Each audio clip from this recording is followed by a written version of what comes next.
요한복음 12장. 6월절 6일 전에 예수님께서는 나사로가 살고 있는 베다니로 가셨습니다. 나사로는 예수님께서 죽은 자 가운데서 살리셨던 그 사람입니다.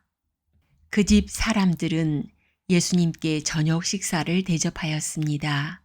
마르다는 음식을 접대하는 일을 맡았고, 나사로는 예수님과 함께 식사하는 사람들 속에 있었습니다. 마리아가 매우 비싼 나드 향유 약 300g을 가져와서 예수님의 발에 붓고 자기의 머리카락으로 그 발을 닦았습니다. 그러자 그 향기가 온 집안에 가득하였습니다. 예수님의 제자 중 한 사람인 가룟 사람 유다가 그곳에 있었습니다. 그는 나중에 예수님을 배반할 사람이었습니다.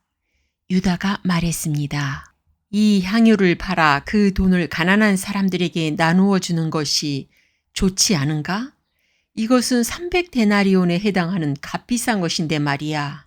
그러나 유다가 정말로 가난한 사람들을 생각해서 이 말을 한 것은 아니었습니다. 그는 도둑이었기 때문에 이런 말을 한 것입니다. 그는 돈주머니를 관리하는 사람이었는데 종종 돈주머니에서 돈을 제 마음대로 꺼내 쓰곤 하였습니다. 예수님께서 말씀하셨습니다. 이 여자가 하는 대로 내버려 두어라. 마리아는 내 장례를 치를 나를 위해 이 향유를 준비해 둔 것이다. 가난한 사람들은 너희와 항상 함께 있겠지만 나는 너희와 항상 함께 있지는 않을 것이다. 유대인들이 예수님께서 베다니에 계시다는 소식을 들었습니다. 그래서 그들은 예수님만이 아니라 예수님께서 죽은 자 가운데에서 살리신 나사로도 보려고 크게 무리를 지어 그곳으로 왔습니다. 그러자 대제사장들은 나사로까지 죽이려고 모의하였습니다.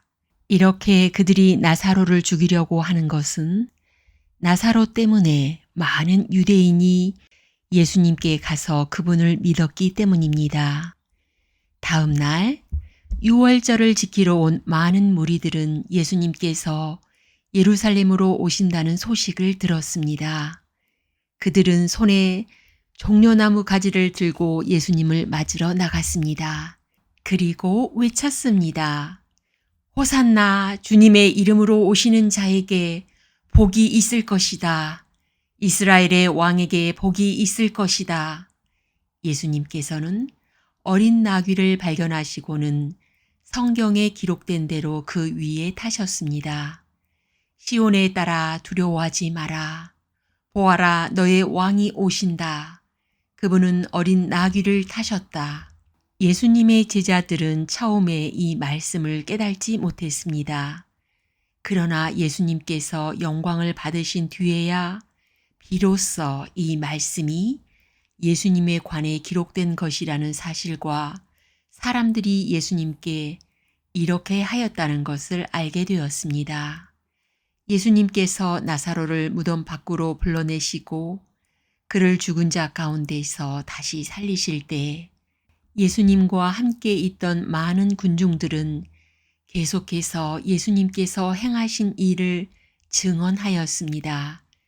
이처럼 많은 사람이 예수님께서 행하신 이 표적에 대한 소문을 들었기 때문에 예수님을 맞으러 나왔던 것입니다. 그래서 바리새인들은 자기들끼리 이렇게 말했습니다. 보시다시피 우리 계획은 하나도 성공을 거두지 못했습니다. 온 세상이 저 사람을 따르고 있지 않습니까?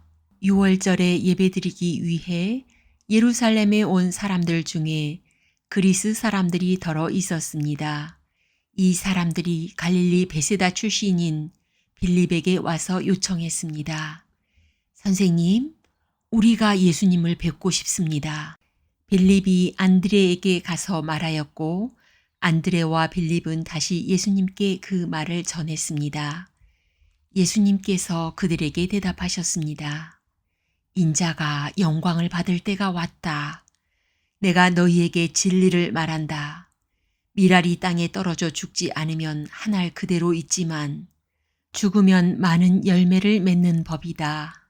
자기 목숨을 사랑하는 사람은 목숨을 잃을 것이지만 이 세상에서 자기 목숨을 미워하는 사람은 영원히 목숨을 보존할 것이다. 누구든지 나를 섬기려면 나를 따르라. 내가 있는 곳에 나를 섬기는 사람도 있을 것이다. 나를 섬기는 사람은 내 아버지께서 높이실 것이다. 지금 내 마음이 무척 괴로우니 무슨 말을 하겠습니까, 아버지? 이 때를 벗어나게 해 주십시오. 아닙니다. 나는 이 일 때문에 이 때에 온 것입니다. 아버지, 아버지의 이름을 영화롭게 하소서. 그때 하늘로부터 내가 이미 영화롭게 하였고 또다시 영화롭게 할 것이다.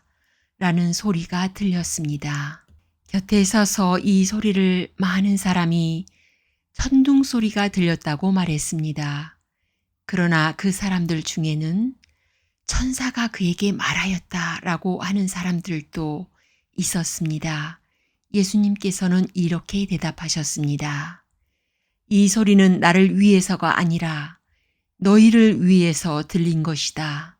이제 이 세상을 심판할 때가 되었다. 이제 이 세상의 통치자가 쫓겨날 것이다. 내가 땅에서 들려 올라가게 되면 나는 모든 사람을 내게로 이끌 것이다. 예수님께서 이런 말씀을 하신 것은 자신이 어떤 식으로 죽을 것인가를 보이려는 것이었습니다. 군중은 이 말을 듣자 이렇게 말했습니다. 우리는 율법에서 그리스도가 영원히 계실 것이라고 들었습니다. 그런데 당신은 어떻게 해서 인자가 들려야 한다고 말씀하십니까? 당신이 말씀하시는 인자란 도대체 누구입니까? 그러자 예수님께서 대답하셨습니다. 빛이 잠시만 더 너희와 함께 있을 것이다. 빛이 있을 때에 다니면 너희는 어둠에 사로잡히지 않을 것이다. 어둠 속에서 다니는 사람은 자기가 어디로 가는지 모른다. 빛이 너희에게 있을 동안 빛을 믿어라. 그러면 너희는 빛의 아들이 될 것이다. 예수님께서는 이 말씀을 하시고 그들을 떠나 숨으셨습니다. 예수님께서 이 모든 표적을 사람들 앞에서 행하셨지만 그들은 여전히 예수님을 믿으려 하지 않았습니다. 이것은 이사야 예언자의 말씀이 이루어진 것입니다. 주님이시여, 우리가 전한 것을 누가 믿었습니까? 주님의 능력이 누구에게 나타났습니까? 이런 이유 때문에 사람들은 믿을 수가 없었습니다. 다시 이사야 예언자는 말하였습니다. 주님께서 그들의 눈을 멀게 하시고 그들의 마음을 완고하게 하셨으니 그들이 눈으로 보고 마음으로 깨닫고 돌아와 고침을 받지 못하게 하려는 것이다. 이사야가 이런 말을 한 것은 그가 예수님의 영광을 보고 예수님에 관하여 말했기 때문입니다. 그러나 동시에 지도자들 중에서도 예수님을 믿는 사람이 많이 생겼습니다. 하지만 그들은 바리새인들 때문에 예수님을 믿는다고 고백하지는 못했습니다. 그들은 회당에서 쫓겨날까 두려워했습니다. 그들은 사람에게 칭찬받는 것을 하나님께 칭찬받는 것보다 더 좋아했습니다. 그때 예수님께서 큰 소리로 말씀하셨습니다. 나를 믿는 사람은 나를 믿는 것이 아니라 나를 보내신 분을 믿는 것이다. 나를 보는 사람은 나를 보내신 분을 보는 것이다. 나는 세상의 빛으로 왔다. 나를 믿는 사람은 누구든지 어둠 속에 머물지 않을 것이다. 내 말을 듣고 지키지 않는 사람이 있다 해도 내가 그 사람을 심판하지 않는다. 그것은 나는 세상을 심판하기 위해서가 아니라 구원하기 위해 왔기 때문이다. 나를 저버리고 내 말을 받아들이지 않는 사람을 심판하실 분이 계시다. 내가 한 이 말이 마지막 날에 그를 심판할 것이다. 내가 한 말은 내 스스로 한 말이 아니다. 나를 보내신 아버지께서 무슨 말을 해야 할지 또 어떻게 말해야 할지를 내게 명령하셨다. 그리고 나는 그분이 하신 명령이 영생이라는 사실을 안다. 그러므로 내가 말하는 것은 무엇이든지 아버지께서 내게 그렇게 말하라고 말씀하신 것이다. 아멘.